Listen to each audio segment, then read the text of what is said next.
प्रथमतः बारामती जिल्ह्यातील बारामती तालुक्यातील जिल्हा बारामती तालुक्यातील आणि त्याचप्रमाणे पुणे जिल्ह्यातील काही सर्व आशा व्यक्तीवर गेले 3 वर्ष सातत्याने आपण बोलत होतो.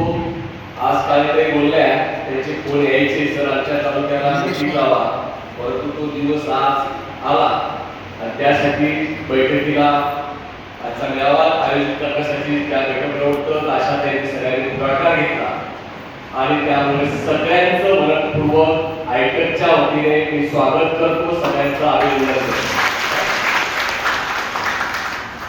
भगिनींनो, आजचा मेळावा हा अतिशय महत्वाचा आहे.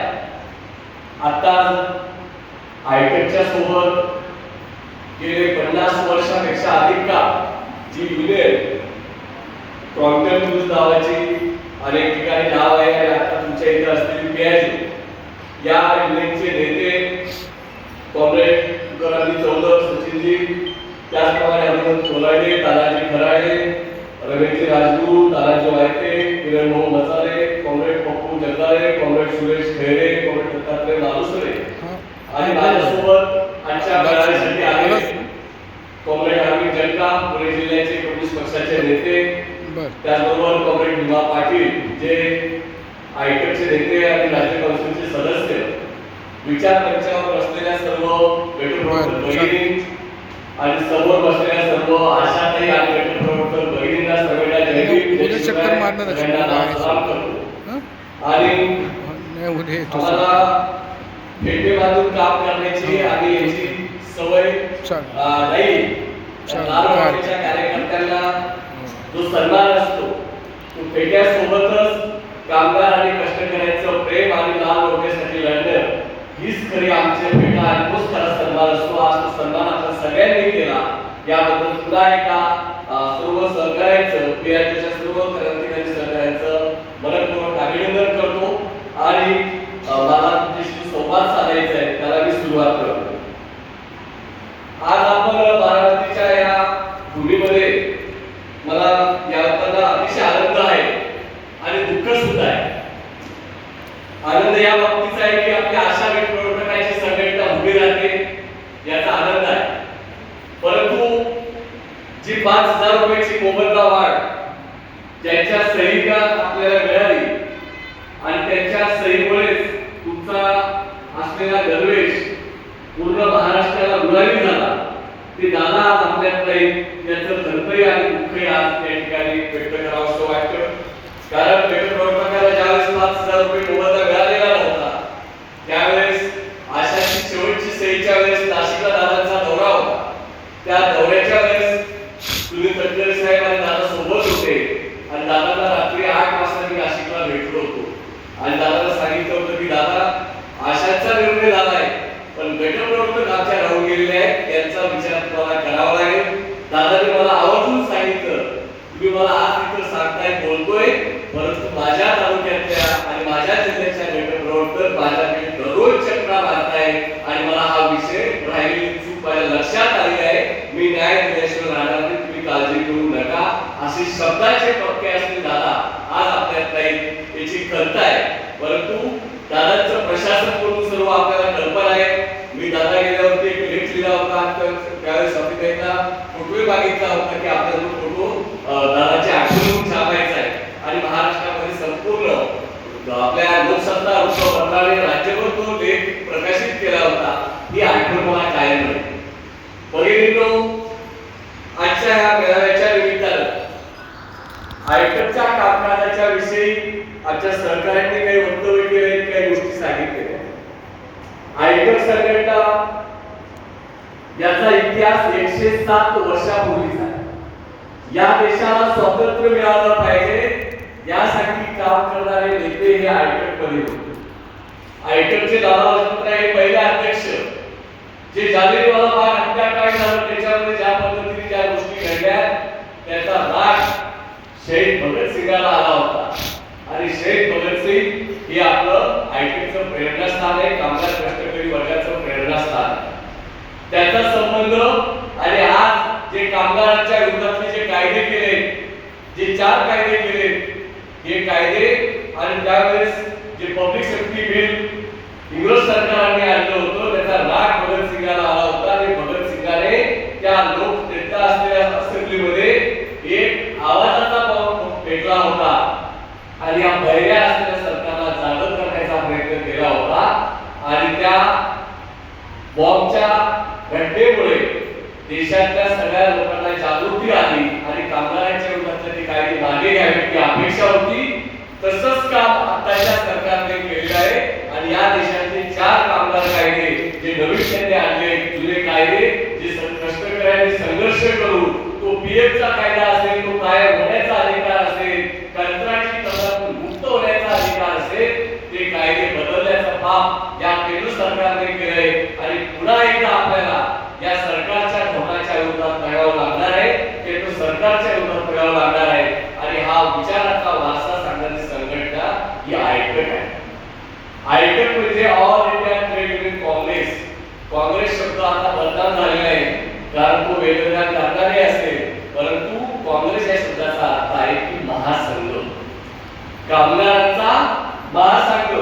आणि मला सांगायला अभिमान वाटतो की आज 107 वर्षानंतर बारामतीमध्ये जेव्हा गटप्रवर्तक नाशक जॉईन होत आहे अशा या आयकटला या देशातील 1,44,00,000 लोक ते घरकाम करणाऱ्यांपासून पेयाच्या कामगारांपासून अनेक अंगणवाडीच्या महिलांपासून तर या देशातील युवा चालवणाऱ्यांपर्यंत आणि कंत्राटी काम करणाऱ्यांपासून तर अशा गटप्रवर्तक या आयकटच्या सोबत 1,44,00,000 लोक जोडलेले आहेत. अशा या मोठ्या परिवारामध्ये पुणे जिल्ह्यातील आशा आणि गटप्रवर्तक जॉईन होत आहे ही अतिशय अभिमानाची गोष्ट आहे. तुम्ही एकट्याने 1,44,00,000 आणि म्हणून आयकटची संघटना आयकट ही संघटनाची संघटना आणि म्हणून आयकटला अनेक संघटना जोडलेल्या आहेत. जवळपास 4,000 पेक्षा अधिक संघटना वेगवेगळ्या राज्यातल्या वेगवेगळ्या विभागातल्या वेगवेगळ्या वर्गातल्या त्या जोडल्या गेल्या आहेत. त्याच्यामध्ये आशा गटप्रवर्तक ही संघटना आहे. आपण युट्यूबच्या मार्फत संपर्कात अनेक आपल्या अशा युट्यूब वरती पाहतात माझे भाषण ऐकतात ऐकतात का कोणी कोण ऐकतं जवळपास 80% अशा काही हात वरती केलाय गटप्रवर्तकांनी हात वरती केलाय परंतु ते आज सांगणार आहे की ते जे राजू देशमुख राशीद नावाचं युट्यूब चॅनल आहे ते चॅनल बसल्या बसल्या मीटिंग संपल्यावरती किंवा आता सर्च करता तुम्ही व्हिडिओ पाहताय परंतु ते चॅनलला सबस्क्राइब पण करायला पाहिजे म्हणजे ते तुम्हाला नवीन काही माहिती आली की तुमच्यापर्यंत लगेच येऊ शकते. म्हणून जाता जाता हे काम तुम्हाला करायला सांगणार आहे. काय काम सांगितलं युट्यूबला गेल्यावरती राजू देशमुख नाशिक या नावाचं जे युट्यूब चॅनल आहे त्याला सबस्क्राइब करायचं. भगिनींनो मला आशा गटप्रवर्तकांच्या बाबतीत सांगायचं आहे की माझी पहिली संघटना कामगार वर्गाची सुरुवात करताना ती केली होती मी कामगार नोकर म्हणून जुनी भांडी करतात ना त्यांची संघटना 2003 मध्ये कॉम्रेड गोविंद पानसरे जे कोल्हापूरचे होते त्यांनी आम्हाला सांगितलं की आपल्याला आयकटला या सर्वात शेवटच्या घटकाला संघटित करण्याचा प्रयत्न करूया आणि त्याची सुरुवात मी नाशिकला केली 2003 ला. आणि मला सांगायला अभिमान वाटतो की घरकाम कामगारांना या महाराष्ट्रातल्या आयकटने संघटित केलं आणि 2001 मध्ये या सर्व घरकाम नोकरांसाठी महाराष्ट्र शासनाला सुरक्षा मंडळाची स्थापना करायला आपण भाग पाडलं. त्यांच्यासाठी काहीच नव्हतं त्यांना आता स्वतःचं ओळखपत्र मिळालेलं आहे आणि त्यांना घरकामगाराचा दर्जा मिळालेला आहे. 16 तारीख आता 2 दिवसापूर्वी झाली तो जागतिक घरकामगार दिवस हा जगामध्ये साजरा केला जातो.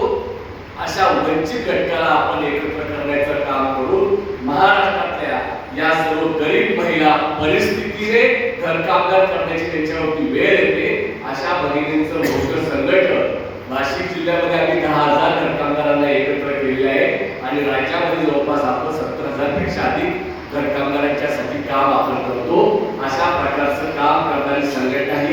संकटची आपली आहे याची माहिती तुम्हाला असावी म्हणून सांगतो. म्हणून सदर साहेबांना सांगणार आहे की तुम्ही आता एक एक संघटना उभ्या पण करायला पाहिजे, कारण संघटित क्षेत्रातले कामगार फक्त आता मोजून 5% पेक्षा कमी झाले आणि दुसऱ्या बाजूला कंत्राटी कामगार आणि तिसऱ्या बाजूला आपले मोठ्या स्वरूपात योजना कर्मचारी या देशामध्ये आहे. केंद्र आणि राज्य सरकारचं धोरण आहे की परमनंट करायचं नाही, मोबदला द्यायचा, मानधन द्यायचं, कंत्राटी भरायचं आणि मात्र संस्थात काम करून घ्यायचं. अशा काळामध्ये आयटकची भूमिका आहे.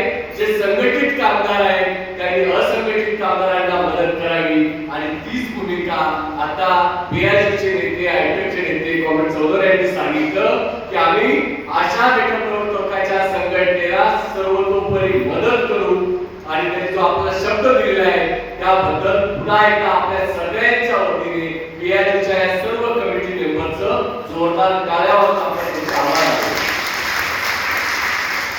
आणि टाळ्या वाजवल्या की हाताला जे काही आपला रक्तपुरवठा असतो ना हा खूप फास्ट होतो असं मी ऐकलेले. खरं का? तुम्हाला पण सांगता डॉक्टर बरोबर त्याच्यावर टाळ्या वाजवताना कमजोरी करायची नाही. आपण पण ताजतवाना होतो आणि आपला रक्तपुरवठा सुद्धा जोरात आपला प्रवास सुरू होतो.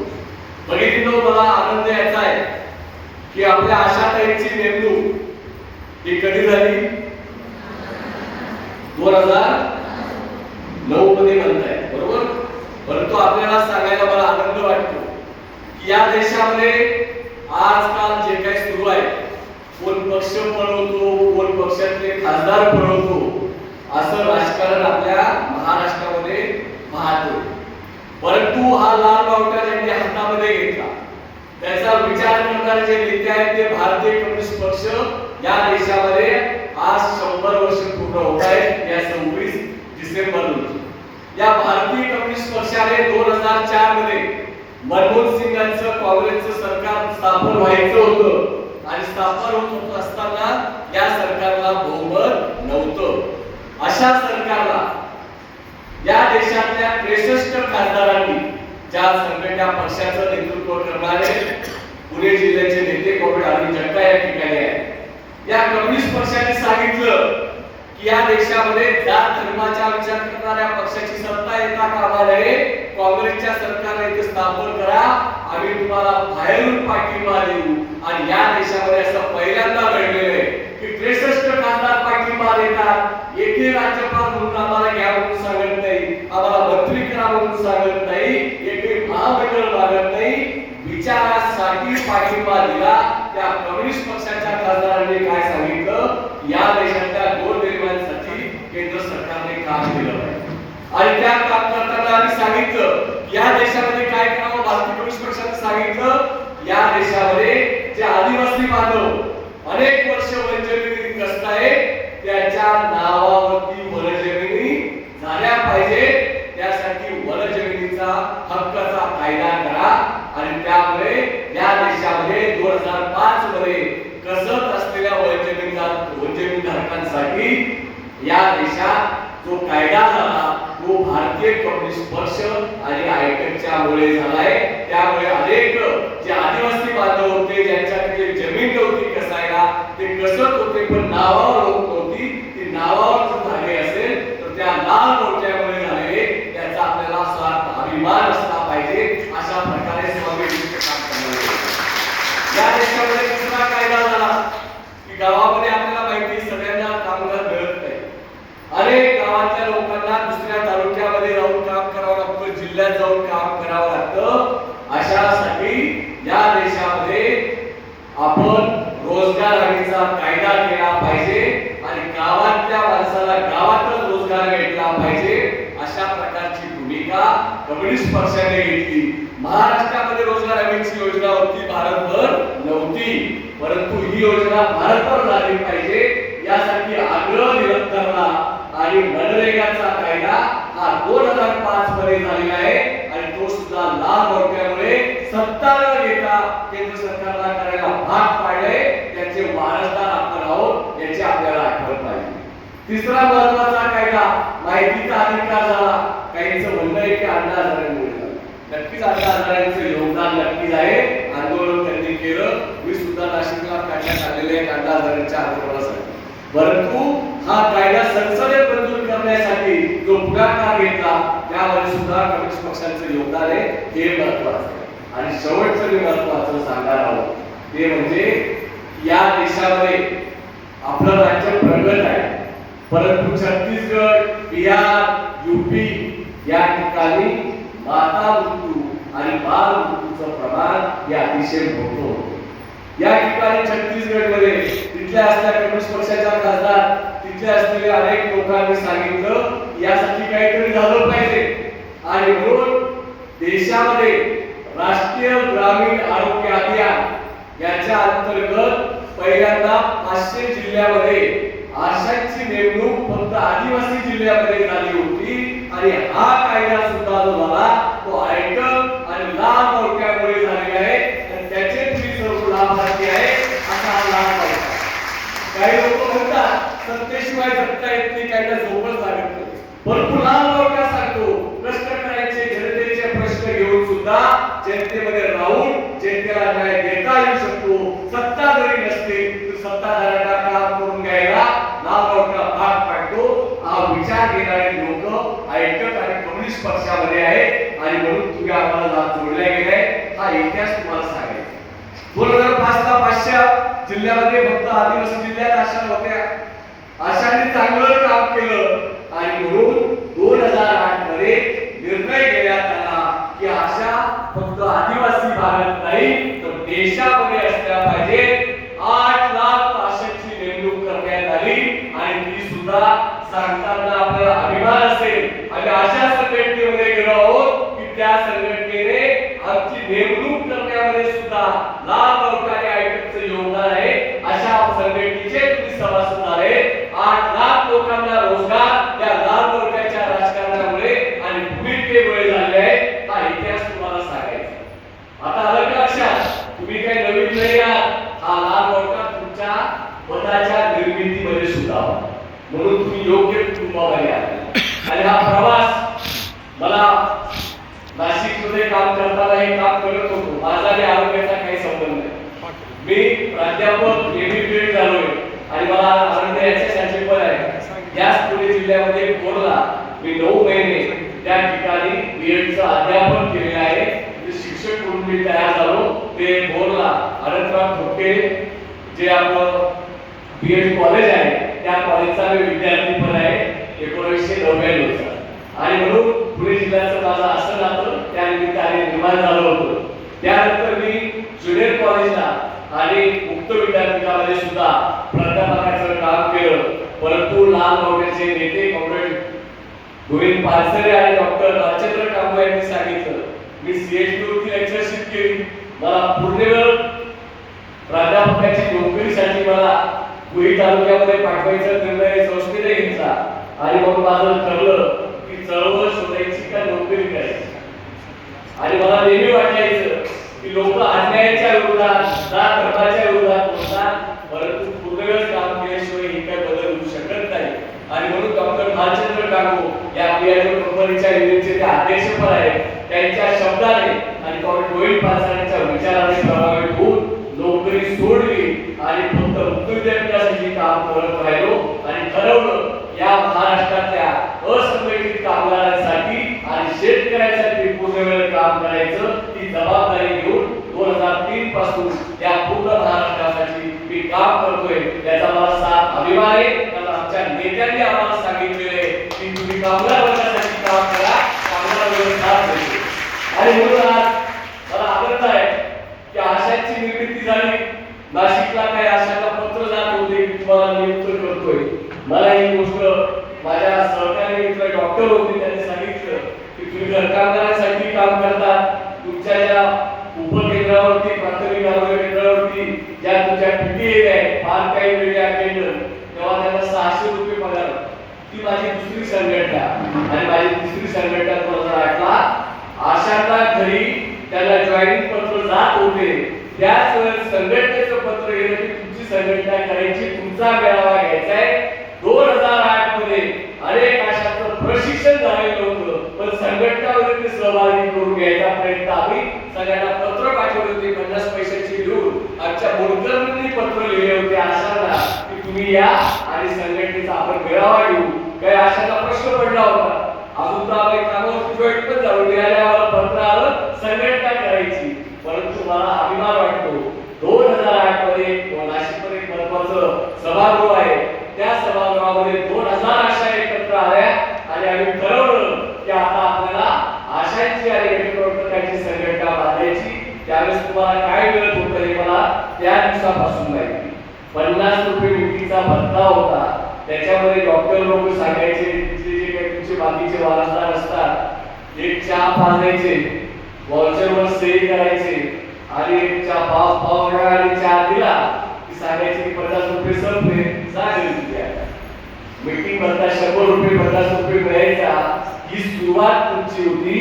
त्या दिवसापासूनचा आशांसोबत जोडलं गेलोय आणि मला तेव्हाही वाटायचं या शिकलेल्या भगिनी आहेत. गटप्रवर्तन त्या काळात त्यांनी पाहिले की एमए झालेले आहे, बीएससी झालेले आहे, परंतु परिस्थितीने आणि परिस्थितीमुळे हे काम करायची वेळ तुमच्यावरती आली आणि म्हणून या आशा आणि गटप्रवर्तकांना जोपर्यंत न्याय मिळत नाही तोपर्यंत आशाची संघटना आपल्याला उभी करून चालवायची आहे. त्यांना न्याय मिळवून द्यायचा आहे. हा संकल्प मी 2008 मध्ये केला होता.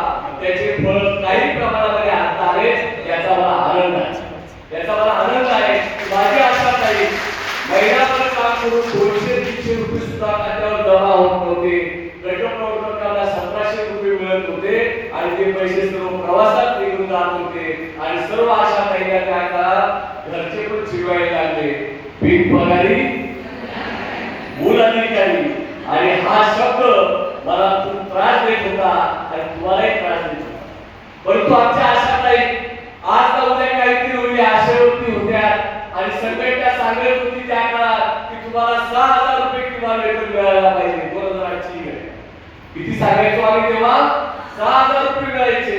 आमच्या आशाने गटप्रवर्तक म्हणायचे सर हाय ते 500-1000 रुपये वेळेवर भेटत नाही आणि तुम्ही 6000 रुपये सांगा कधी मिळणार वय करतो तुम्ही आम्हाला फसवताय असं आशा तऱ्हेच्या मनामध्ये पण आम्ही सांगायचो की तुम्ही एकट्या नाही या महाराष्ट्रामध्ये आयटकच्या जनतेच्या नेतृत्वाखाली तुमच्यापेक्षा वाईट अवस्था ग्रामपंचायत कर्मचाऱ्यांची होती. ग्रामपंचायत कर्मचाऱ्यांना गावामध्ये जेव्हा पीक निघतं तेव्हा गावभर ग्रामपंचायत कर्मचारी फिरायचे. जे काही धान्य असेल कोणी त्याच्यामध्ये 1 किलो 2 किलो द्यायचे आणि हे सर्व जमलेल्या धान्यातून तो गावासाठी ग्रामपंचायत कर्मचारी दिवाबत्तीचं काम करायचा. अशा प्रकारची अवस्था कोणाची होती? ग्रामपंचायत कर्मचाऱ्यांची.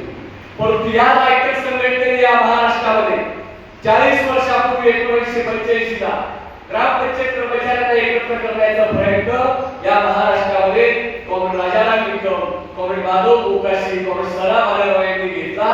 ते घरोघरी गेले, गावागावात गेले, त्यांना लोक हसायचे पण ते म्हणायचे की हे ग्रामपंचायत कर्मचारी कोण आहे? गावचा कणा आहे. जिल्हा परिषदेला काम पूर्ण करून देतो तर हा कणा आहे. त्याचा इतिहास तुला मुद्दा अतिशय माहिती दिल्यावरती आनंद होईल. परंतु या ग्रामपंचायत कर्मचाऱ्यांना सुद्धा जिल्हा परिषद म्हणायचा आमचा काही संबंध नाही, राज्य सरकार म्हणायचा आमचा तर बिलकुल संबंध नाही. अशा प्रकारे ते मोर्चे कार्यक्रम थकले. राजाराम निकम हे आमच्या नाशिकच्या मुलीमध्ये जेव्हा पवार साहेब मुख्यमंत्री होते पवार साहेबांना 4दा भेटले. मोठे पवार साहेब आणि शरद पवार साहेब आणि ते तेव्हा पण ते म्हणायचे की या कर्मचारी आहेत परंतु ते गाव पातळीवरती आमचा काही संबंध नाही. स्थानिक स्वराज्य संस्थेला त्यांचा अधिकार आहे किती पगार द्यायचा यावर. परंतु आम्ही सांगायचो की हे काही दया माया नको. हा कर्मचारी परिस्थितीने काम करतो. 8 तास 4 तास 6 तास ड्युटी करतो. त्याला कर्मचारी दर्जा भेटला पाहिजे आणि त्याची जबाबदारी राज्य सरकारने घेतली पाहिजे. संघटना तुम्हाला काय काय शिकवते म्हणून हे उदाहरण तुम्ही लक्षात ठेवा.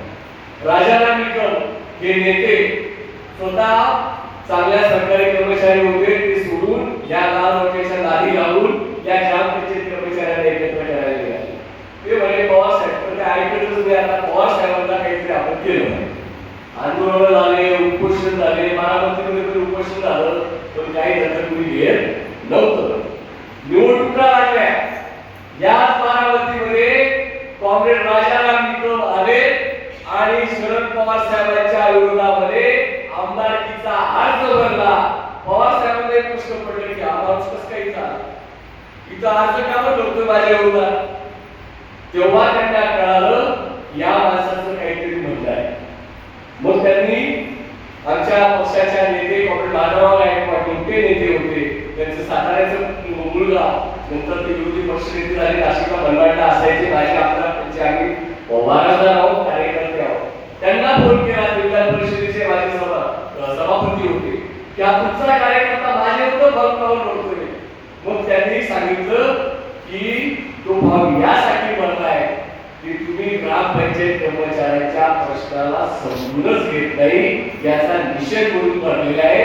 तुम्ही त्यांना हे प्रश्न समजून घेऊन काहीतरी मदत करा. आणि मग शरद पवार साहेबांनी राजाराम बोलून घेतलं, चर्चा केली आणि शब्द दिला की मी ग्रामपंचायत कर्मचाऱ्यांना न्याय दिल्याशिवाय राहणार नाही. आता तुम्ही माझ्या विरुद्ध फॉर्म भरून मला जाणीव अधिक झाली आहे, मी त्याचा प्रश्न मार्गी लावतो. आणि भगिनींनो, मला सांगायला आनंद वाटतो, आर पाटील साहेब जेव्हा राज्याचे ग्रामविकास मंत्री झाले आणि मोठा मोर्चा आम्ही कुठे काढला होता, नागपूरला काढला होता, त्या मोर्चाला मी पण नाशिकमधून गेलो होतो. त्या ग्रामविकास मंत्र्यांनी पहिल्यांदा ग्रामपंचायत कर्मचाऱ्यांना 500 रुपये किमान वेतन जाहीर केलं आणि या महाराष्ट्राच्या ग्रामपंचायत कर्मचारी हा सरकारच्या तिजोरीतनं 500 रुपये मिळायला सुरुवात केली.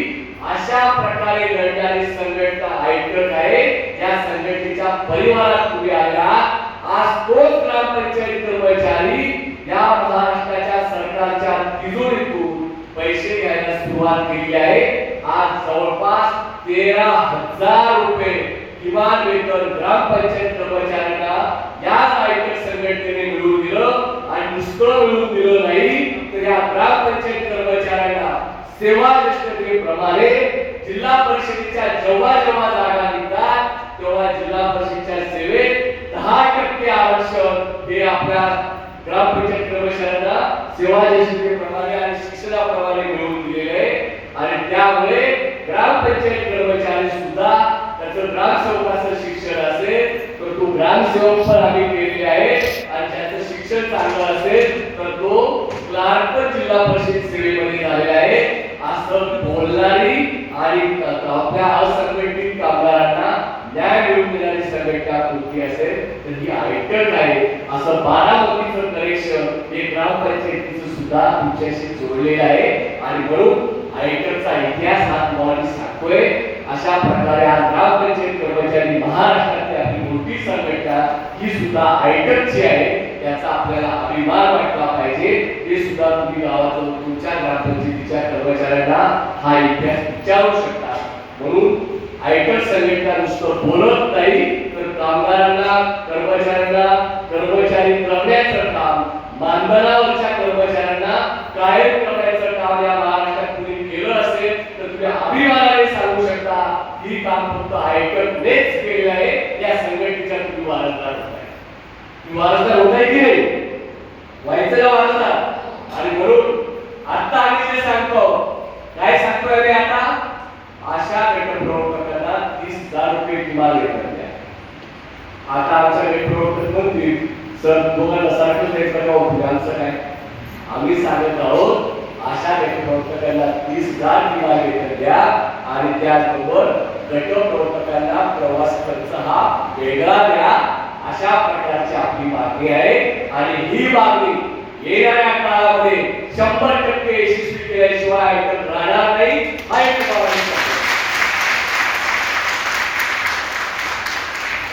आपल्या एका ताईने सांगितलं, आशा ताईने खूप चांगलं भाषण केलं. तर मी सांगू का, माझा अर्ध भाषण तुम्ही सोडून टाकलं. मला खूप आनंद वाटला की आशा बोलायला लागलाय, आशा बोलायला लागला याचा मला अभिमान आहे. गटप्रवर्तकांमध्ये अजून त्यांना साहेबांच्या, डॉक्टर लोकांच्या, वरच्या अधिकाऱ्यांच्या खुर्चीवर बसतात. त्यामुळे त्यांना अजून रागाने बोलणं काही जमत नाही. अशी परिस्थिती महाराष्ट्रातल्या गटप्रवर्तकांची. त्यांना वाटतं की आम्ही पण आता ऑफिसर झालो. पण जेव्हा वेळ येते तेव्हा ऑफिसर आपल्याला सांगतात की तुम्ही ऑफिसर नाही, तुम्ही कंत्राटी आहात. आणि या देशामध्ये 2 जाती तयार झालेल्या आहेत, एक परमनंट आणि दुसरे कंत्राटी आणि तिसरे उरले सुरले मानणारे. ही नवीन जाती व्यवस्था आहे. या महाराष्ट्रामध्ये जाती जातीच्या मध्ये विभागणी आहे, तसं कष्ट करणाऱ्यांमध्ये सुद्धा विभागणी केली आहे. आणि याचं उत्तर शोधायचं असेल तर डॉक्टर बाबासाहेब आंबेडकरांनी आपला नारा दिलेला आहे, शिका, संघटित व्हा आणि संघर्ष करा. या प्रयत्नाने आपल्याला सांगतात. म्हणून महापुरुषांचे नावं नुसतं घेऊन चालणार नाही. आजकाल पुतळे बांधतात, जयंती आले का कोण असतं, कोण गाणं म्हणतं, कोण दारू पण असतं. परंतु आज या महामानवांचे विचार डोक्यात घेण्याची वेळ आहे. महात्मा फुलेंचं द्विजन्म शताब्दीचं वर्ष आहे. नाशिक जिल्ह्यामध्ये मला सर्व संघटनांनी मिळून त्यांच्या विचाराचा कार्यकर्ता म्हणून मला अध्यक्ष केले आहे. मुद्दा असा आहे, या भूमीमध्ये सावित्री जन्माला आली. तो जिल्हा आपला कोणता आहे? पुणे जिल्हा आहे ना. सावित्री जन्माला आली तोही पुणे जिल्हा आहे. महात्मा फुलेंनी जे काही चळवळ केली त्याचा जिल्हा आहे. छत्रपती शिवरायांची भूमी आपली संपूर्ण पुणे जिल्हा आहे. असा हा पुणे जिल्हा हा लढणारा जिल्हा आहे. हा महामानवांचा जिल्हा आहे. या महामानवांचा विचार आपल्याला पुढे न्यायचा असेल तर फक्त आपल्याला नाव घेऊन चालणार नाही. अहिल्याबाई होळकर असतील, फातिमा शेख असतील, त्या रमाबाई असतील, या सगळ्यांची नावं घेऊन चालतील का? फक्त जयंत्या करायच्या, पुण्यतिथ्या करायच्या, मात्र विचाराकडे दुर्लक्ष करायचं हे चालणार नाही. आयकर संघटनेची भूमिका आहे. महिलांचा सन्मान या देशामध्ये केंद्र आणि राज्य सरकार करतं का? फक्त म्हणतात की 33% आरक्षण देऊ. अजून काय म्हणतात? ही भूमी महिलांची आहे, 50% महिला आहे. परंतु मी सांगू इच्छितो भगिनी, तुम्ही शादी ठोकपणे सांगितलं पाहिजे सत्ताधाऱ्यांना, जे जे मत मागायला येतात त्यांना सांगितलं पाहिजे महिलांचा सन्मान या देशामध्ये होत नाही. आणि कष्टकरी महिलांचा सन्मान तर तुम्ही सत्ताधारी वर्ग कधीच करत नाही. या देशामध्ये सर्व योजना कर्मचारी, गटप्रवर्तक असतील, आशा असतील, स्त्री परिचर असतील, अंगणवाडीच्या महिला असतील, उमेदच्या महिला असतील, या सर्व योजना कर्मचाऱ्यांमध्ये 90% महिला आहेत. आणि या सर्व महिलांचं शोषण कोण करत असेल तर पहिलं केंद्र सरकार आणि राज्य सरकार करतं. किमान वेतन देतं का? किमान वेतन देत नाही. त्याचा राग कुणाला आला पाहिजे? प्रत्येक भगिनीला आला पाहिजे. त्याच्या विरोधात आपण बोललं पाहिजे आणि सत्ताधाऱ्यांना विचारलं पाहिजे आमचा काय निर्णय आहे. आम्ही 8 तास काम करतो, आम्हाला किमान वेतन द्यायला पाहिजे. तर किमान वेतन म्हणजे काय हे पण माहिती पाहिजे. एखाद्या अधिकाऱ्याने विचारलं किमान वेतन काय असते माझं, कोण सांगतं? सांगताना पाहिजे की आपल्याला सांगा ना. किमान वेतन कशाला म्हणतात?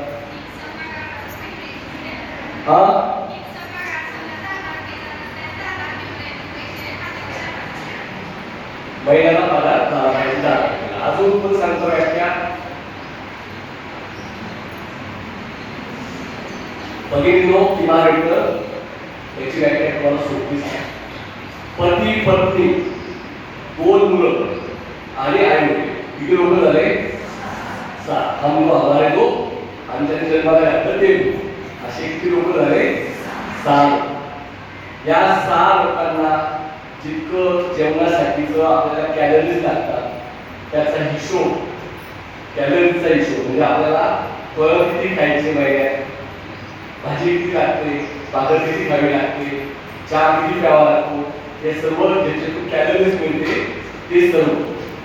दुसरं, तुम्हाला किती कपडे लागतात म्हणजे किती मीटर कपडे लागतात अशी व्याख्या घ्यायची. 2 साड्या आपण वर्षाच्या पकडल्या, प्रत्येकाचे गणवेश पकडले, किती मीटर कापड लागतं त्याचा हिशोब. तिसरं, आरोग्याचा खर्च.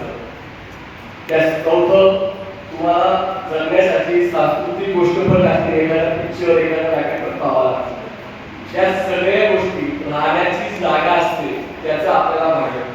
हा सगळा हिशोब जर काढला तर एका व्यक्तीने, कमवणाऱ्या माणसाने आजच्या मिनिटामध्ये प्रत्येक कुटुंबाला एका व्यक्तीचा जेव्हा पगार असेल तो 30,000 रुपये हा त्याला खर्च करावा लागतो, तो त्याला मिळायला पाहिजे. हे आपण अभ्यास करून सरकारने जो फॉर्म्युला दिलेला आहे त्याप्रमाणे बंगलोरमध्ये आपल्या आयकर संघटनेचे 300 लोक जमले. 3 दिवस त्याचा सगळा अभ्यास केला, त्याची पुस्तिका तयार केली आहे आणि त्याच्यातून 30,000 रुपये किमान वेतन तुम्हाला द्यावं हे आपण अभ्यास करून सरकारला मांडले. आलं लक्षात? ज्याला म्हणतात किमान वेतन. म्हणजे 6 लोकांना जगण्याचा खर्च, तर मिनिमम जगण्याचा त्यांनी विमानाचा प्रवासाचा खर्च पकडलेला नाही. त्याने खासगी शाळेमध्ये आम्हाला मुलांचा शिक्षणाचा खर्च पकडलेला नाही, जिल्हा परिषदच पकडलेला. म्हणून 30,000 रुपये. आणि म्हणून आपण आज म्हणतोय की 30,000 रुपये किमान वेतन दिलं पाहिजे. आणि त्याचप्रमाणे प्रवास खर्च हा वेगळा दिला पाहिजे. भगिनींनो, तुम्हाला माहिती असायला पाहिजे म्हणून सांगतो, आशा गटप्रवर्तकांचे पगार किती वेळा वाढले हा इतिहास तुम्हाला विसरून चालेल का? नाही चालेल. 19 इलेक्शनच्या आधी देवेंद्र फडणवीसने आपण पहिली महाराष्ट्रातल्या सर्व संघटनांची कृती समिती केली, पहिला संपर्क केला. आयटेक संघटनेची भूमिका आहे, आपली एक संघटना आहे, आम्ही हे पण मान्य करतो आयटेकची संघटना एक सगळ्यात महाराष्ट्रात मोठी असली तर छोट्या मोठ्या सुद्धा 4 संघटना आहेत. आयटेक नेहमी सांगते की आपल्या हक्कासाठी, कामगार वर्गाच्या हक्कासाठी सर्व कामगार संघटनांनी त्या त्या क्षेत्रामध्ये एकत्र येऊन कृती समिती म्हणून भांडलं पाहिजे. आणि म्हणून अभिमानाने सांगतो 2017 मध्ये अशा गटप्रवर्तकांच्या सर्व संघटनांना एकत्र काम करण्याचा प्रयत्न आपण केला आणि कृती समिती आपण तयार केली आणि 2019 मध्ये पहिला संपर्क केला. त्या संपर्क केल्यानंतर आपल्या राज्याचे तत्कालीन मुख्यमंत्री देवेंद्र फडणवीस सांगितलं की 2000 रुपये आशांना देतो, गटप्रवर्तकांच्या विषयी नावच घेतलं. त्यांचा अभ्यासच नव्हता, गटप्रवर्तकांचं नावच नव्हतं. नाशिकला मुख्यमंत्री आले, आमच्या गटप्रवर्तक नाशिकच्या, त्यांना विचारायला गेले, साहेब आशाच्या सोबत सुपरवायझर म्हणून काम करणाऱ्या गटप्रवर्तक पण आहेत, त्यांचं काय?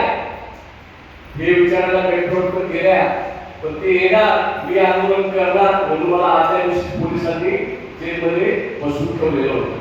पण आमच्या आशा भगिनीला गटप्रवर्तकांना मी सांगितलं, मी जरी जेलमध्ये असलो तरी हक्कासाठी तुम्हाला रस्त्यावर जावं लागेल, तिथं जाऊन उभं राहावं लागेल. त्या न्यायालयामध्ये घुसून गटप्रवर्तकांनी आशाने सांगितलं की आशासोबत गटप्रवर्तकांचा पण सुद्धा विचार करा. अशा प्रकारे लढणाऱ्या कार्यकर्त्या आपण जिल्ह्यात उभ्या करू. म्हणून तुम्हाला तुमचं नेतृत्व तुम्हालाच करावं लागेल. तुमच्या सोबत आम्ही उभे आहोत, परंतु मी तुम्हाला सांगतो तुमच्यामध्ये आत्मविश्वास नाही घ्यायचा. परंतु महिला जेव्हा रस्त्यावर उतरतात तेव्हा या देशातले नाही जगातल्या सगळ्या सरकारांना मागं निर्णय बदलावा लागतो. ही क्षमता तुमच्यामध्ये आहे आणि ही क्षमता शेवटी तुम्हाला त्यावेळेस देवेंद्र फडणवीस सांगितलं की तुमचा विचार करू आणि दुसऱ्या दिवशी आचारसंहिता लागली आणि त्यानंतरचा विषय बाजूला पडला. सर निकाल लागला, निवडणुका झाल्या आणि गटप्रवर्तकांचा शाप लागला. देवेंद्र फडणवीस मुख्यमंत्री झाले नाही आणि नवीन सरकार आलं आणि अजितदादा आणि सर्व आपले उद्धव ठाकरे साहेब त्यावेळेस मुख्यमंत्री झाले. आम्ही त्यांना भेटायला गेलो की आता तू आशांचा निर्णय झालाय, गटप्रवर्तक झाले तर तुम्ही याचा GR करा. दादांनी आणि त्यांनी GRची प्रक्रिया सुरू केली. ते भेटले की गेलो मागचं सरकारचं नावच घेऊ नका, आशांचा आम्ही करतो. परंतु दादांनी पण जेव्हा त्यांच्या समोर आलं त्यावेळेस आशा आणि गटप्रवर्तकांचा 2,000चा GR तयार झाला. ही गोष्ट मला आदल्या दिवशी कळाली. आदल्या दिवशी आम्हाला कळालं की जो प्रस्ताव गेलाय तो 2,000चा आहे. तेव्हा आता करायचं काय? तेव्हा राष्ट्रवादीच्या सगळ्या नेत्यांना आम्ही फोन करून गटप्रवर्तक हे आशांपेक्षा उच्च शिक्षित आहे आणि म्हणून त्याला 1,000 रुपये का असेना अधिक द्यायला पाहिजे ही भूमिका आम्ही मांडली. आणि मला सांगायला आनंद वाटतो की त्यावेळेस मोठे पवार साहेबांना पण आम्ही ही गोष्ट लक्षात आणून दिली. दादाच्या सगळ्या पीएमला फोन केले, ट्विटरवरती पण जे जे करावं लागतं ते आम्ही गटप्रवर्तकांना शिकवून ट्विटरला जाऊन तुम्ही हे करा, SMS कॅम्पेन केलं आणि दादांना जो प्रस्ताव मंत्रिमंडळाच्या परिषदेत मांडायचा होता त्याच्या आधी नाशिकचे आमदार राष्ट्रवादीचे आणि इतर सुद्धा राष्ट्रवादीच्या आमदारांनी दादांना परत गटप्रवर्तकांचा मेसेज केला आणि पहिल्यांदा जो आपला महाराष्ट्र सरकारच्या तिजोरीला जो हात लागला तो किती वर्षांनी लागला? 10 वर्ष आपण म्हणत होतो की आम्हाला तुम्ही कर्मचारी म्हणाले आम्हाला काहीतरी द्या, पण राज्य सरकार देत नव्हतं. परंतु दादांनी त्या मीटिंगमध्ये 2,000 रुपये आशा आणि 3,000 रुपये गटप्रवर्तकाचा निर्णय जाहीर केला. आणि मला सांगायला आनंदाने अभिमान आहे की गटप्रवर्तकांवरती आयटक संघटनेने कधीही अन्याय होऊ दिलेला नाही आणि तुमच्या प्रश्नासाठी आम्ही सातत्याने उभे आहोत आणि आज उभे आहोत. उद्या सुद्धा कायम तुमच्या सोबत राहू अशा प्रयत्न महाराष्ट्रातल्या अनेक जिल्ह्यामध्ये गोंधळ झालेले आहे. आपल्याकडे पण एकच सारखे प्रोग्राम होतोच, परंतु हेही सांगतो की महाराष्ट्रातल्या मेट्रो प्रवर्तक म्हणतात आमच्याकडे दुर्लक्ष झालं, आमच्याकडे न्याय दिला नाही. पण या महाराष्ट्रामध्ये आज जे काही अशा मेट्रो प्रवर्तकांना मोबदला राज्य सरकारच्या तिजोरीमधून मिळतो, त्याच्यामध्ये जेव्हा जेव्हा संधी मिळालेली आहे तेव्हा तेव्हा आम्ही भूमिका घेतली आहे. आज 11,200 रुपये मेट्रो प्रवर्तकांना मिळतात, अशा काहींना 10,000 रुपये आपण मिळवतात. महाराष्ट्रात नव्हे तर भारतामध्ये सर्वात जास्त मोबदला घेणारं राज्य हे महाराष्ट्र झाले आहे. आणि याला महाराष्ट्रातल्या आशा आणि मेट्रो प्रवर्तकांची एकजूट आहे. याच तुम्ही आज संघटना उदाहरण आहे. यासाठी कोण लढले तर आपल्या आशाताई तुम्ही लढले आहे. मूळवारा पाहिला आहे. आपली एक आशाताई म्हटली या महाराष्ट्रामध्ये आशा कशावरून तेही माहित नव्हतं, मेट्रो प्रवर्तकांचा अजूनही ओळख होत नाही. असा महाराष्ट्रामध्ये आशाताईंनी कोरोना काळात तुम्ही जे काम केलं, जी ओळख निर्माण केली, जो त्याग केला, त्या त्यागामुळे तुमची मोबदला वाढ झाली आहे. हे विसरता कामा नये. काम केलं, कष्ट केले तर त्याचं फळ मिळतं. याचं उदाहरण म्हणजे आशा मेट्रो प्रवर्तकांची मोबदला वाढ आहे. हे आपण विसरता कामा नये. याचं श्रेय तुम्हालाच आहे. तुम्ही राबलाय, तुम्ही कष्ट घेतल्या, म्हणून तुमच्यासाठी जोरदार काय वाढला तर तुम्ही लढले आहे. आपला आत्मविश्वास असतो कधी कधी आपल्याच कामाची किंमत आपल्याला कळते. बघितलो पण हेही सांग त्यावेळेस आपण संप केला. त्या संपाच्या काळामध्ये कोरोना काळात मी 7 वेळा राजेश मुक्ते साहेबांना भेटलो. त्याच्या आधी मला एक कोरोना झाला. कोरोना झाल्यावरती काही लोकांनी सांगितलं की राजू देशमुख गेले म्हणून जाहीर पण केलं. आयसीयू मध्ये होतो, 12 दिवस व्हेंटिलेटरवरती होतो. 3 प्लाझ्मा दिले. किती रेमडेसिवीरचे 6 डोस झाला. हे सोडून 3रा प्लाझ्मा दिल्यावरती माझी ऑक्सिजन लेवल वाढली. 2 ऑक्टोबरचा दिवस मी विसरणार नाही. त्या दिवशी माझी ऑक्सिजन लेवल 80 वरून 90 क्रॉस केली आणि 91 पोहोचली. असा 28 दिवस मी संघर्ष कोरोना काळात केलेला आहे. त्यामुळे कोरोनाचं दुःख ज्यांनी भोगले त्यांना कळतं. आणि त्याच कोरोना काळामध्ये तुमच्या पगार वाढीसाठी नाशिकहून गाडी घेऊन आपले आयटमचे कार्यकर्ते आणि आम्ही मंत्रालयात जायचो. 7दा गेलो. 7दा गेल्यावर सरकार सांगायचं की पैसे तिजोरीत नाही, कोरोनामुळे पैसे येत नाही आणि केंद्राचा मोदी बाबा 1 रुपया देत नाही, परिस्थिती वाईट आहे, तुम्ही काहीतरी मार्ग काढा, आम्ही तुम्हाला नंतर वाढवून देऊ. त्यावेळेस आम्ही सांगितलं काय करायचं की आत्ताच करा. तेव्हा 500 वरून 1000वर गाडी आली, 1000वरून 1500 पर्यंत गाडी गेली. मग परत आम्ही सांगितलं 13 दिवस होऊन गेले. परत मोठ्या पवारसाहेबांना सांगितलं काहीतरी सांगा तुम्ही दादांना. तर दादांमुळे आमचं तुम्ही जायला तयार नाही, अर्थमंत्री सही करायला तयार नाही. पुन्हा मोठ्या पवारसाहेबांनी मदतीची भूमिका घेतली आणि 500 रुपये हे तुम्हाला 1 वर्षांनी देऊ. कोरोना भत्ता चालू संपल्यावरती सुद्धा चालू राहील आणि मग आपल्याला 2000 रुपये 1500 आणि 500 अशा 2000 रुपयाची आपली वाढ मिळवली आहे. त्या सगळ्या निर्णयामध्ये जेव्हा जेव्हा तुमचा पगार वाढ झालेला आहे त्या प्रत्येक बोलणीचा साक्षीदार मी स्वतः आहे आणि तुमची बाजू जी काही मांडायची असते ती मांडण्याचं काम मी केलेलं आहे. म्हणून आशा मेट्रो प्रवर्तकांची संघटना आलोनात गेलो तपोवनात आमचं तपोवन चालू नाशिकमध्ये आलो. परंतु असं झालेलं नाही. तर तुमच्या प्रत्येक दुःखाची मोल माझ्याकडे आहे आणि तुमच्या प्रत्येक कामाचं मूल्यमापन करण्याचा अभ्यास आपण केलेला आहे आणि म्हणून आपला प्रवास आजपर्यंतचा झालेला आहे. आज आपण एक वेगळ्या टप्प्यावरती आलेलो आहोत. आपल्या आशाताई चांगलं जे काम करतात, आदिवासी भागात काम करतात, त्या आशाताई 30,000 रुपये सुद्धा महिन्याला घेतात. माझ्या नंदुरबार जिल्ह्यामध्ये मी स्वतः करून काम पाहतो. त्या आशाताई 4 लाख 4.5 लाखापर्यंत सुद्धा दर महिन्याला मोबदला घेणाऱ्या आहेत. वर्षाचं पेमेंट 4.5 लाख रुपये सुद्धा आपल्या आशाताई घेतात. काय घेतात? तो भाग आदिवासी जिल्ह्यात JS आपल्याला पूर्ण भेटतो, आपल्यावरती अन्याय होतो. ही परिस्थिती आहे. आज मेट्रो प्रवर्तक बंद आहे. सर आमचं काही खरं नाही, आमच्याबरोबर आशा आल्या, आशाचा पगार आहे, आमचा पगार सारखाच झालाय, आम्हाला पण घरचे म्हणतात मी पगारी आणि काय घेऊन गावागावात फिरणार नाही. परंतु आम्हाला काही मोबदला योग्य नाही. परंतु आज मेट्रो प्रवर्तकांना जवळपास 19,000 रुपये जे देतात त्याच्याचा 50% खर्च प्रवासामध्ये होतो याची जाणीव आम्हाला आहे. पण येणाऱ्या काळामध्ये गट प्रवर्तकांसाठी स्वतंत्रपणे आपण योग्य पद्धतीने पुढे जाऊन त्यांचा कंत्राटी कर्मचाऱ्यांचा प्रस्ताव आपण तयार करून घेतलेला आहे. 4 दिवसापूर्वी सुद्धा जी आमची मीटिंग झाली आयुक्तांच्या सोबत तेव्हा याची चर्चा झाली आहे. म्हणून गट प्रवर्तकांचा कंत्राटी कर्मचाऱ्यांचा प्रस्ताव त्वरित मार्गी लावण्यासाठी एक वेगळ्या पद्धतीचं आंदोलन आयकरच्या वतीने करण्याचा निर्धार आपण तयार करतोय. आणि येणाऱ्या काळामध्ये गट प्रवर्तकांना कंत्राटी कर्मचाऱ्यांचा दर्जा हा 100% मिळाल्याशिवाय राहणार नाही. यासाठीची रणनीती आपण करणार आहोत. त्याला सगळ्यांनी साथ द्यावी अशी एक अपेक्षा करतो. आज आपल्यासमोर अशा तऱ्हेने दीपोलीच्या बोनसच्या बाबत सरकारने सांगितलं मिळालं का बोनस? दुकाने तुम्हाला मला आली त्याच्यावर काळजी करू नका. एक 5 मिनिटामध्ये माझं पूर्ण करणार आहे. चालेल का? काही आपण मीटिंगला पण जायचं एक बाजूला शिफ्ट करे का ते खरं काय ते सांगा मला. बोलून झाले म्हणजे बरोबर आहे. त्याची काही चुकी माझी चुकी मला वाटतं ती घड्याळ बरोबर आहे. ती घड्याळ सकाळ फिरते त्याच्या वेग स्टार्ट होते. ठीक आहे. मुद्दा असा आहे की आपल्या बहिणीनो तुमचा बोनसचा मुद्दा त्याची फाईल ही तयार झाली आहे. आता आयुक्तांच्या सोबतची मीटिंग झाली 2 महिन्यापूर्वी. त्याच्यामध्ये या दीपावलीला कोणत्याही परिस्थितीमध्ये आपल्या आशा आणि गट प्रवर्तकांना दीपावलीची भाऊबीज भेट मिळेल यासाठीचा आपला प्रयत्न आहे.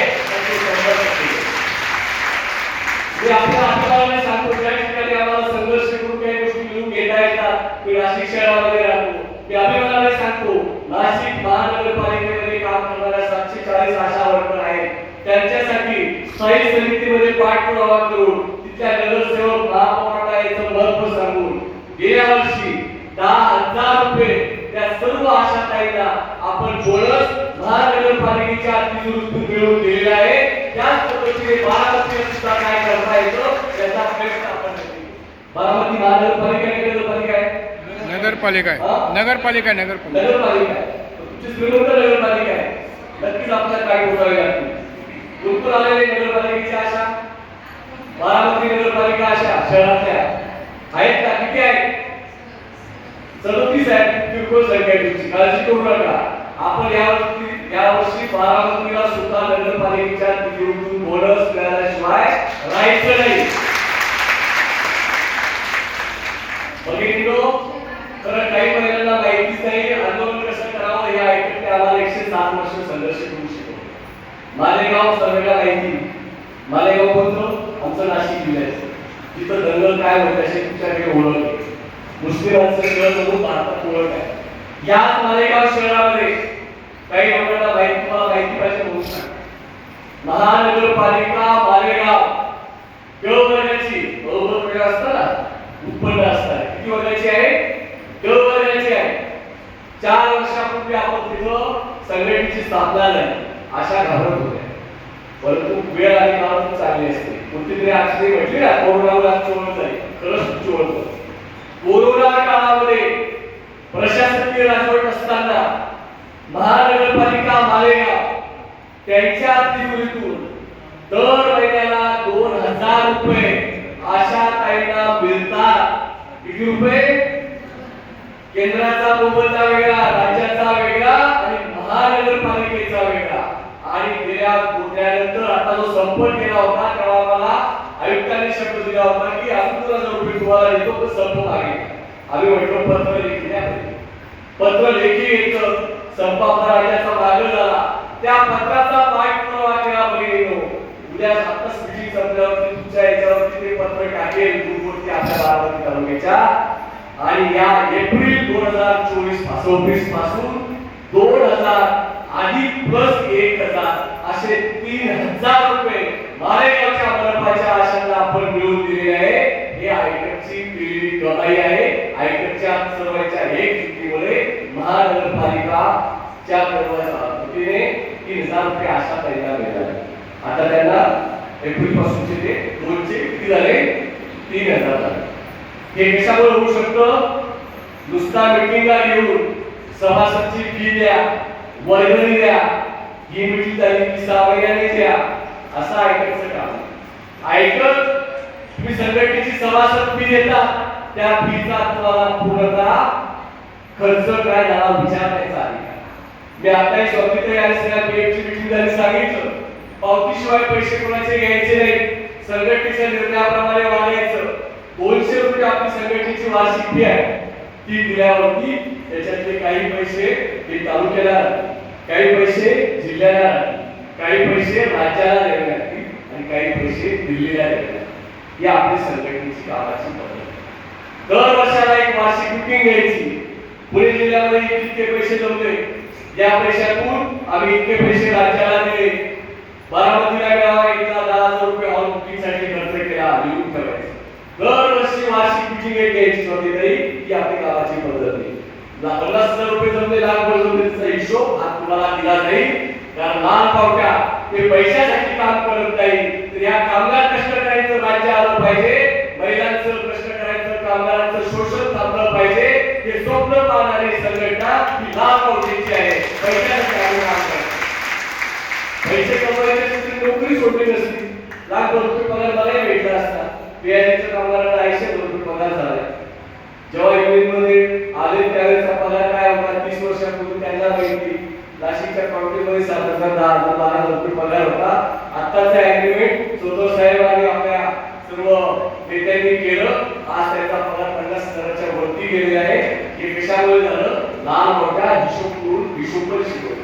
उद्योग चालला पाहिजे आणि उद्योग चालल्याबरोबर कामगारांचं शोषण होता कामा नये, कामगारांची प्रगती झाली पाहिजे ही भूमिका आहे.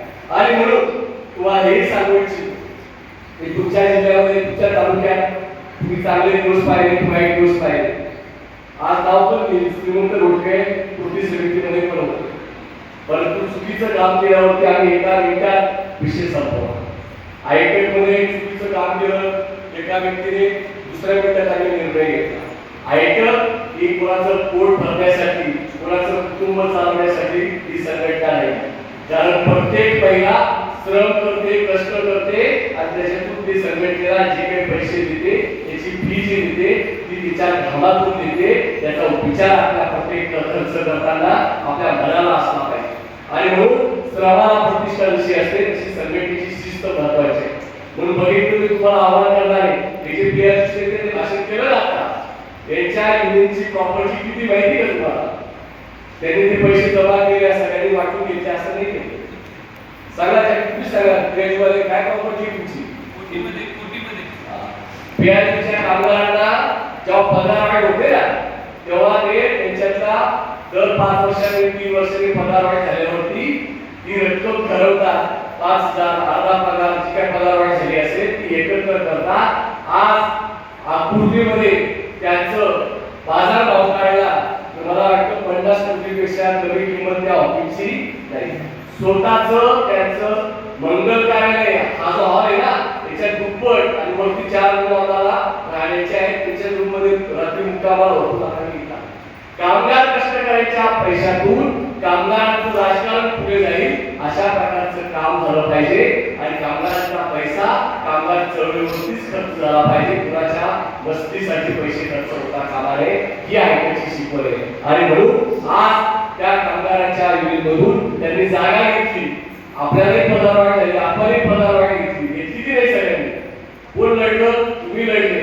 आता आम्ही नाशिकला विचार करतोय, आम्ही पण संघर्ष समिती उभा केला आणि त्या संघर्ष समितीमध्ये सगळ्या संघटनांनी ठरवलं होतं की 2,500 रुपये आपण जमा करूया.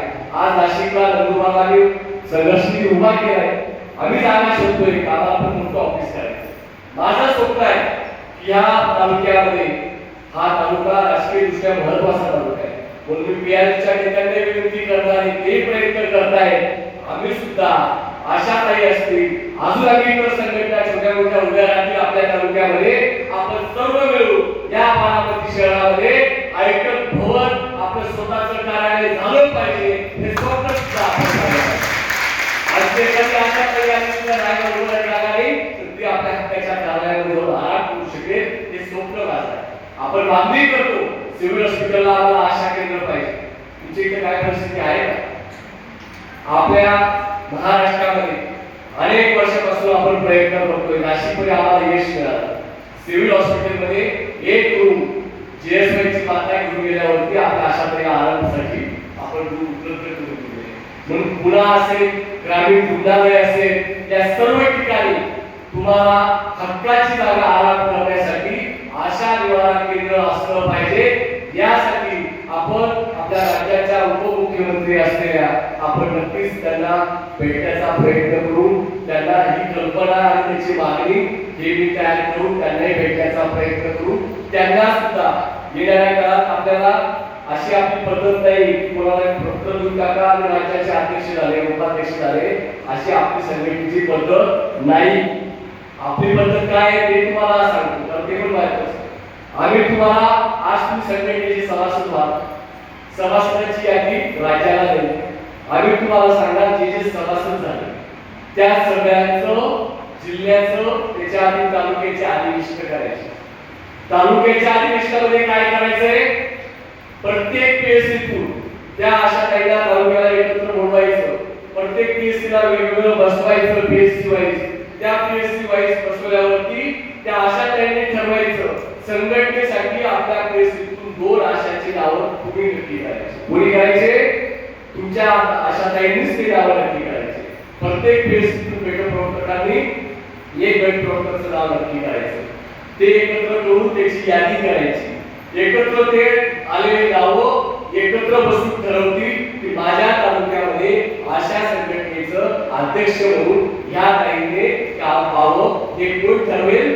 ते तुम्ही ठरवणार आहे। नुसतं बाबासाहेबांचं नाव आणि संविधानाची जय बोलणारे आपण नाही, तर आपण कृती करून लोकशाही तुमच्यापर्यंत पोहोचवण्याचं काम आयटक संघटना करते। आयटक संघटना कोणाला लेखी पत्र देत नाही, तर तुमचे तालुक्याचे पदाधिकारी निवडून येतील। असे सगळे 2 तालुके 3 तालुके जे काही असतील ते त्याची निवड करण्याचे काम तुम्हाला करायचंय आणि मग आपण जिल्ह्याचं अधिवेशन घेणार आणि जे निवडलेले जे लोक आहेत प्रत्येक पीएससीच्या 2-2 अशा त्या सगळ्यांना बोलवणार आणि त्यांना बसवणार आणि त्यांना सांगणार की आता पुणे जिल्ह्याचा अध्यक्ष कोणाला करायचं, तर तुम्ही ठरवणार की पुणे जिल्ह्याची जबाबदारी या आपल्या कार्यताईला द्यायची तर आता भाषण करणाऱ्या त्या ताईला द्यायची हे तुम्ही ठरवणार। मी जर त्या कार्यक्रमाला आलो, जगता जर त्या कार्यक्रमाला आले तर आम्ही त्याच्यामध्ये हस्तक्षेप करणार नाही। गट प्रवर्तकांचं स्वतंत्र नेतृत्व आपण निवडणार, आशाची स्वतंत्र टीम आपण निवडणार, कारण प्रत्येकाचं नेतृत्व आणि प्रत्येकाचे प्रश्न वरच्या पातळीवर जाण्यासाठी स्वतंत्रपणे काम करण्याचा निर्णय आयटकने घेतलेला आहे। आणि म्हणून आयटकची ही कामकाजाची पद्धत तुम्हाला सांगणं गरजेचं आहे। मान्य आहे का तुम्हाला ही पद्धत? कोणाकोणाला मान्य नाही ते हातवरती करा, ज्यांना मान्य नाही त्यांना हातवरती करा, ज्यांना मान्य आहे त्यांनी हातवरती करा। अशा प्रकारची तुम्ही करायची ना। आता तुम्ही मला शब्द द्यायचे, आज आपला मेळावा झाला, यानंतर बारामती तालुका कव्हर झाला, आज कोणता तालुका आला हातवरती करा। बारामती बरोबर भोरची आले, तुमचा तालुका दौंड तालुक्याच्या अशा काही आलेले आहेत, तालुका नंबर 2। तिसरा तालुका कोणता? लांबची नाव आलेली नाही। मी आपल्याला विनंती करतो, आता हा महिना कोणता चालू आहे आपला? जून चालू आहे। जुलै ऑगस्ट जाऊ दे, सप्टेंबर पर्यंत 15 सप्टेंबर नंतर 15 सप्टेंबर पर्यंत 2 तालुके 3 तालुके ज्यांना आयटक मध्ये यायचे त्यांच्यासाठी त्यांना सभासद नोंदणी तालुक्याप्रमाणे पीएससी प्रमाणे करायची। ती केल्यानंतर त्यांचे तालुक्याचे अधिवेशन तोपर्यंत संपवायचे। आपण सप्टेंबर 8 ला म्हणजे 15 तारखेच्या नंतर आपल्या पुणे जिल्ह्याचं आयटकचं जिल्ह्याचं अधिवेशन करावं असा माझा प्रस्ताव आहे। मान्य आहे तुम्हाला? होईल ना तोपर्यंत तुमचं काम करता करता ते करायचं, चालेल ना? सप्टेंबर 1 ला आपण जिल्हा अधिवेशन करायचं, नक्की करूया। याच्यात आपल्या एकच सगळ्यांचं झालं, तोपर्यंत सभासद नोंदणीची मोहीम आपापल्या पातळीवर करायची। आपली संघटना दुसरी संघटना फोडण्याचं पाप कधी करत नाही।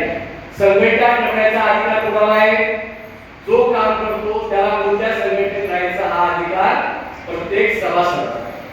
या ठिकाणी मी सर्व आशाताईंना सांगू इच्छितो, आशाताईंनी कुणालाही बळजबरीला सही करताना काळजीपूर्वक सह्या करत राहा, गावातल्या ग्रामसभेला पण आणि इतर सभेला पण। एक विषय मला राहून गेला म्हणून सांगतो की अनेक ठिकाणी आशाताईंना ग्राम पाणी पुरवठा आणि स्वच्छता समितीचे सचिव तुम्हाला केले, त्याचा त्रास होतोय का